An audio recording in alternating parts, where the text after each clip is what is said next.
जय हिंद। स्वागत है आप सभी का भारत एजुकेशन यूट्यूब चैनल पे।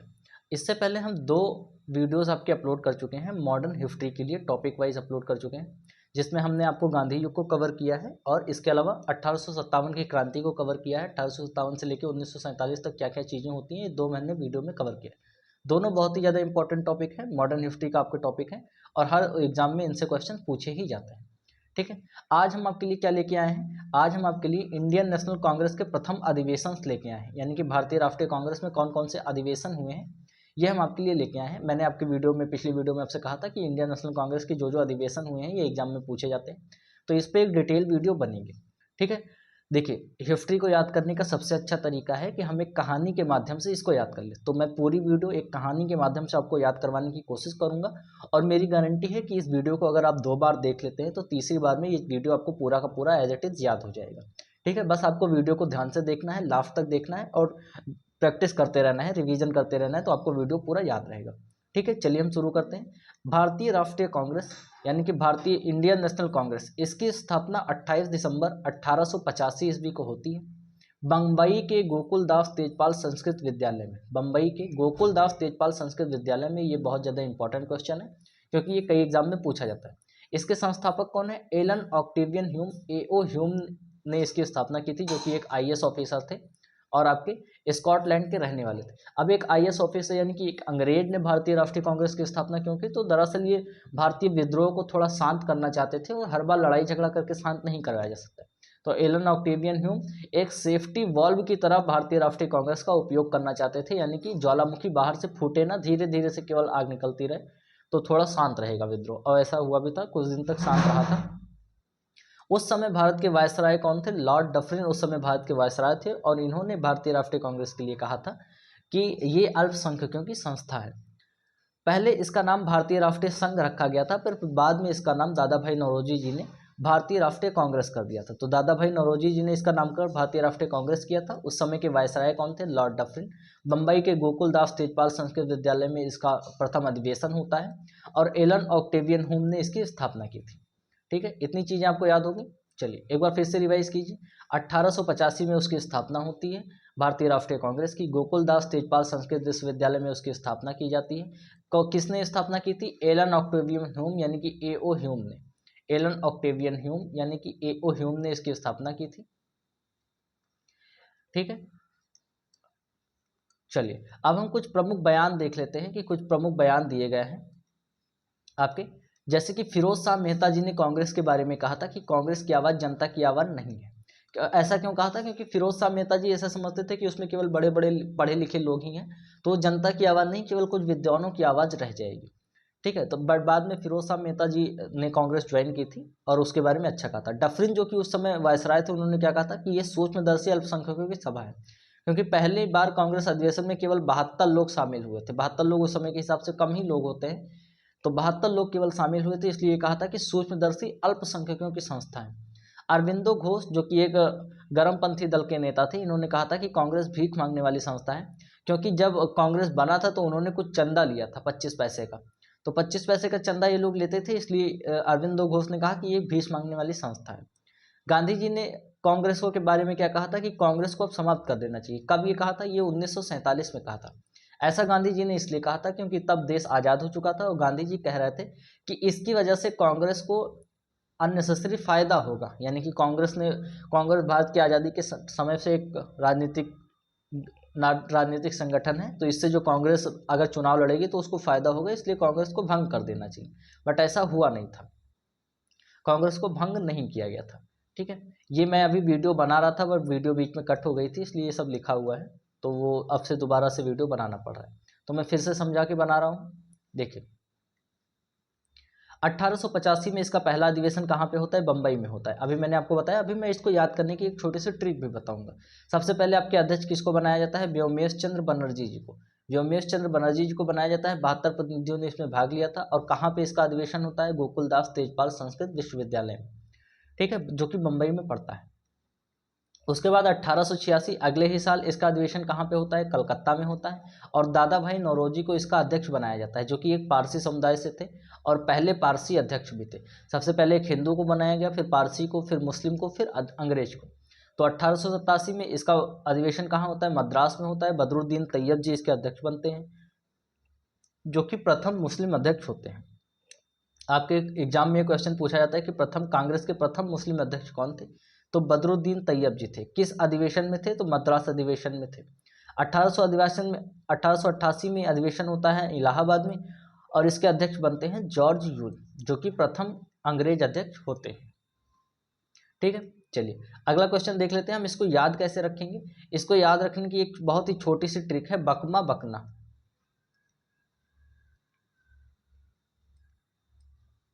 एक सेकंड, इसको याद रखने की एक बहुत ही छोटी सी ट्रिक है कि शुरुआत से जितने अधिवेशन हुए हैं उसको ऐसे याद रखेंगे, बकमा ई बकना।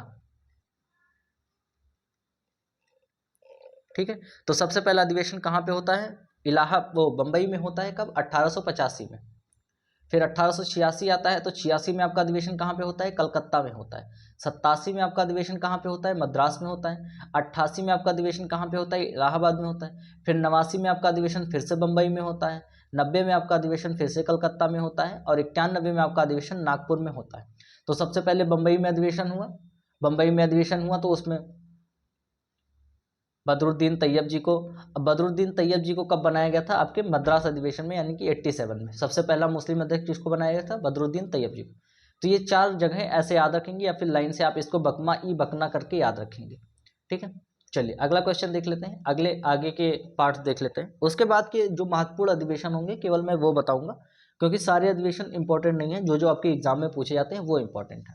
तो देखिए 1896 का अधिवेशन आपका होता है कलकत्ता में, जिसके अध्यक्ष बनते हैं रहीमतुल्लाह सयानी जी। और इसकी विशेषता क्या है कि यहाँ पे पहली बार वंदे मातरम गाया गया था। तो ये क्वेश्चन आपके एग्जाम में पूछा जाता है कि पहली बार वंदे मातरम कौन से अधिवेशन में गाया गया था? तो 1896 के कलकत्ता अधिवेशन में। उस समय अध्यक्ष कौन थे? ऐसे पूछा जाता है कि जब पहली बार वंदे मातरम गाया गया था उस समय अध्यक्ष कौन थे? तो उस समय के अध्यक्ष थे आपके रहीमतुल्लाह सयानी जी। अब इसको आप ऐसे याद रखेंगे कि जैसे जो सयाना लड़का होता है, सयाना यानी कि समझदार, आप याद रखेंगे। सयाना वैसे एक स्लैंग होता है, बट समझदार होता है इसका मतलब। तो आप याद रखेंगे कि जो समझदार होगा, जो सयाना होगा, वही तो वंदे मातरम गाएगा। तो सयाने लोग वंदे मातरम जरूर गाते हैं। वंदे मातरम को ऐसे आजकल बहुत नेग्लेक्ट किया जाता है, लेकिन आप याद रखेंगे कि रहीमतुल्लाह सयानी जी। कुछ ऐसे लोग कहते हैं कि वंदे मातरम नहीं गाना चाहिए, बट उस समय एक मुस्लिम अध्यक्ष थे जिनके उसमें अध्यक्षता में वंदे मातरम गाया गया था। तो इससे भी आप याद रखेंगे कि आपकी भारतीय संस्कृति ऐसी रही है कि सारे लोग मिलजुल के रहते हैं। तो जो सयाना होगा वो वंदे मातरम गाएगा, यानी कि सयानी जी की अध्यक्षता में वंदे मातरम गाया गया था। ऐसे आप याद रखेंगे। ठीक है, फिर 1905 आता है। 1905 का डेट आपको याद होगा कि बंगाल विभाजन उस समय होता है। तो 1905 में आपके वाराणसी में ये अधिवेशन होता है, जिसमें गोपाल कृष्ण गोखले जी आपके अध्यक्ष बनाए जाते हैं, और ये बंग भंग आंदोलन का समर्थन करते हैं। बंग भंग आंदोलन क्यों होते हैं? बंग भंग आंदोलन क्यों होता है? बंगाल विभाजन के विरोध में। ठीक है, तो ऐसे याद रखेंगे कि वैसे तो गोपाल जी की नगरी क्या है? मथुरा। लेकिन गोपाल कृष्ण कहाँ मिलने गए थे? शिव जी से मिलने गए थे। वाराणसी किसकी नगरी है? शिव जी की नगरी है। क्यों गए थे? बंग भंग आंदोलन को समर्थन देने, यानी कि बंगाल विभाजन का विरोध करने के लिए कृष्ण जी शिव जी से मिलने गए थे। अब शिव जी की नगरी कौन सी है? वाराणसी है, सबको मालूम होगा। तो बंगाल विभाजन का विरोध करने के लिए कृष्ण जी शिव जी से मिलने उनके शहर वाराणसी में गए थे। ठीक है, तो ऐसे आप 1905 वाले उसको याद रखेंगे। 1906 में अधिवेशन कहाँ पे होता है? कलकत्ता में होता है। दादा भाई नौरोजी इसकी अध्यक्षता करते हैं, और सबसे पहले स्वराज शब्द का प्रयोग करते हैं। ठीक है, किसका प्रयोग करते हैं? स्वराज शब्द का सबसे पहले उपयोग किसने किया था? दादा भाई नौरोजी जी ने किया था। ठीक है, कलकत्ता में अधिवेशन होता है, इसको आप याद रखेंगे। कलकत्ता में ही सबसे पहले बंग भंग आंदोलन का वो हुआ था। तो आपके विदेशी वस्तुओं की होली जलाई गई थी। तो स्वराज शब्द का सबसे पहले प्रयोग कहाँ पे किया गया था? कलकत्ता में किया गया था। उसके बाद 1960 में सूरत में रास बिहारी घोष जी की अध्यक्षता होती है, और इसमें कांग्रेस का विभाजन हो जाता है, जो कि नरम दल और गरम दल दो पार्ट में कांग्रेस डिवाइड हो जाती है। अब इसको आप कैसे याद रखेंगे कि जैसे रास का क्या मतलब होता है कि पसंद आना। तो 1907 में कांग्रेस की सूरत सबको रास नहीं आई। कांग्रेस की सूरत सबको रास नहीं आई, तो क्या हो गया? विभाजन हो गया नरम दल और गरम दल में। 1907 में कांग्रेस की सूरत सबको रास नहीं आई, इसलिए उसका विभाजन हो गया नरम दल और गरम दल में। तो अध्यक्ष कौन हो गए? रास बिहारी घोष, और उसका स्थान क्या हो गया? सूरत। और क्या हो गया उसकी विशेषता? तो कांग्रेस का विभाजन नरम दल और गरम दल में हो गया। ठीक है, ये आप याद रखेंगे। 1907 में ये अधिवेशन होता है। चलिए अगला देख लेते हैं। 1911 में ये अधिवेशन होता है कहाँ पे?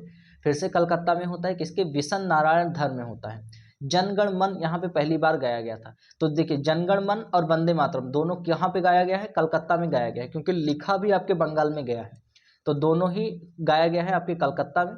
एक 1896 में और दूसरा 1911 में। 1911 में जब आपका बंगाल विभाजन रद्द हो जाता है तब गाया जाता है। जनगण मन पहली बार गाया गया था। उस समय इसके अध्यक्ष कौन थे? विशन नारायण धर। ठीक है, उस समय इसके अध्यक्ष कौन थे? विशन नारायण धर।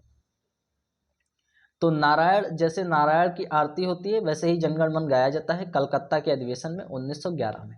ऐसे आप याद रखेंगे सारी चीज़ों को। ठीक है, चलिए आगे के अधिवेशन देख लेते हैं। और कुछ महत्वपूर्ण अधिवेशन है इसमें, बहुत ज़्यादा लंबा नहीं है, आप 2 बार इस वीडियो को देखेंगे आपको याद हो जाएगा। फिर आता है 1916 का लखनऊ अधिवेशन, जो कि यूपी में होता है। अंबिका चरण मजूमदार इसके अध्यक्ष बनते हैं। इसकी विशेषता क्या है कि मुस्लिम लीग, कांग्रेस और नरम दल और गरम दल सबके बीच में समझौता हो जाता है, जो कि अलग अलग पार्टियां बनी हुई थी। तो इसको आप कैसे याद रखेंगे? 1916 में कांग्रेस का अधिवेशन लखनऊ में होता है। किसके? अंबिका चरण मजूमदार की अध्यक्षता में। सारे लोग साथ में आ जाते हैं।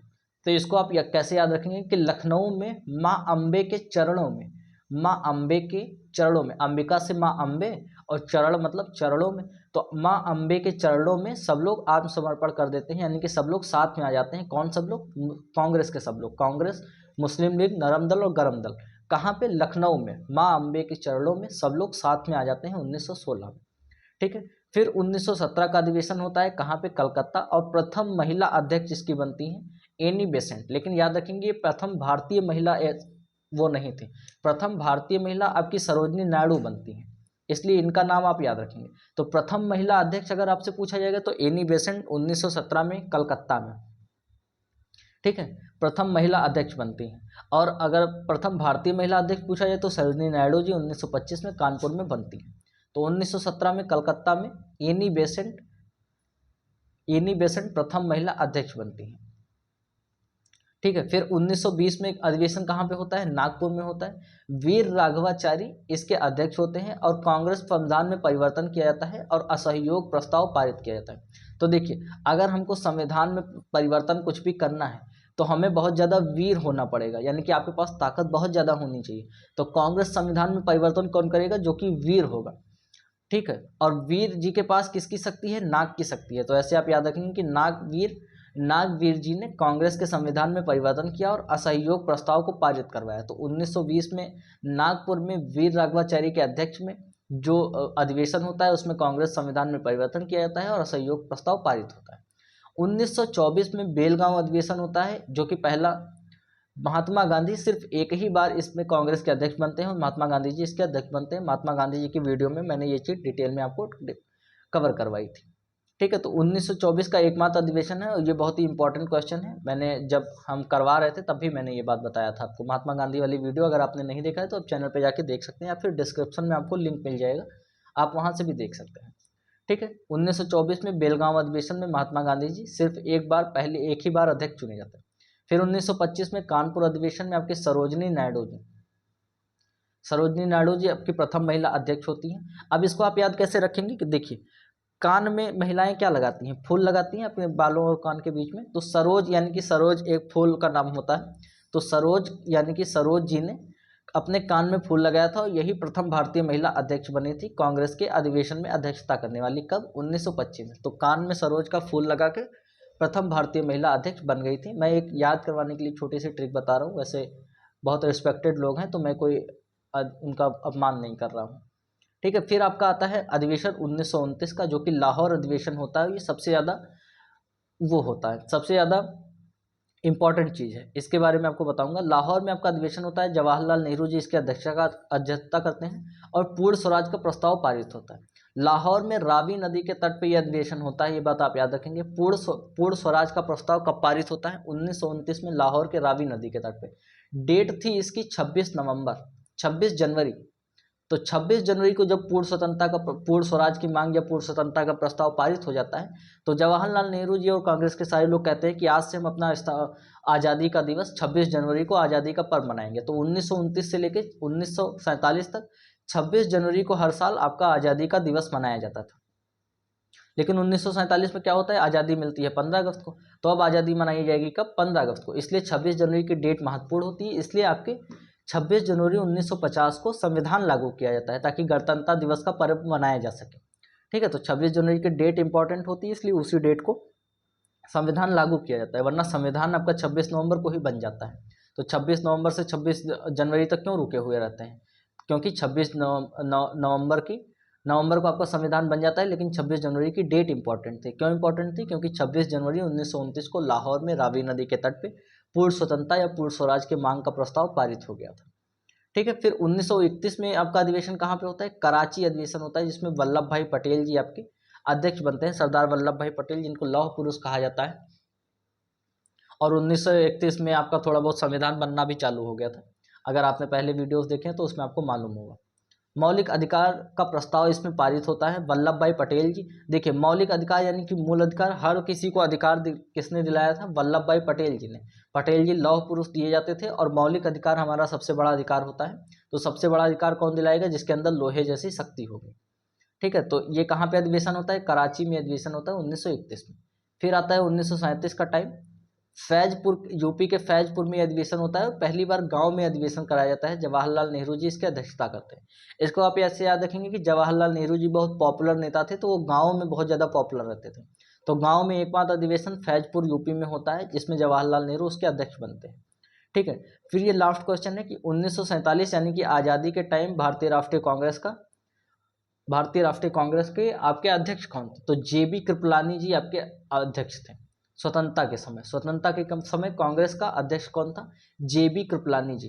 इन्हीं की बेटी होती हैं सुचेता कृपलानी, जो कि बाद में उत्तर प्रदेश की मुख्यमंत्री, प्रथम महिला मुख्यमंत्री बनती हैं, सुचेता कृपलानी जी। ठीक है, तो ये सारे डेट, सारे चीज़ें आपके कांग्रेस के अधिवेशन के रूप में इंपॉर्टेंट है। 1947 का लास्ट वाला क्वेश्चन बहुत ज़्यादा इंपॉर्टेंट है, पूछा जाता है। सारे क्वेश्चन इसमें एक एक लाइन जो भी लिखा है सारे इंपॉर्टेंट है। ठीक है, तो आज के उसमें वीडियो में हमने ये सारे कांग्रेस के महत्वपूर्ण अधिवेशन कवर किए। इसके अलावा भी आगे बहुत सारे टॉपिक्स पे वीडियोस आएंगे, इसलिए आप चैनल को सब्सक्राइब कर सकते हैं। चलिए मिलते हैं अगले वीडियो में, तब तक के लिए जय हिंद, जय भारत।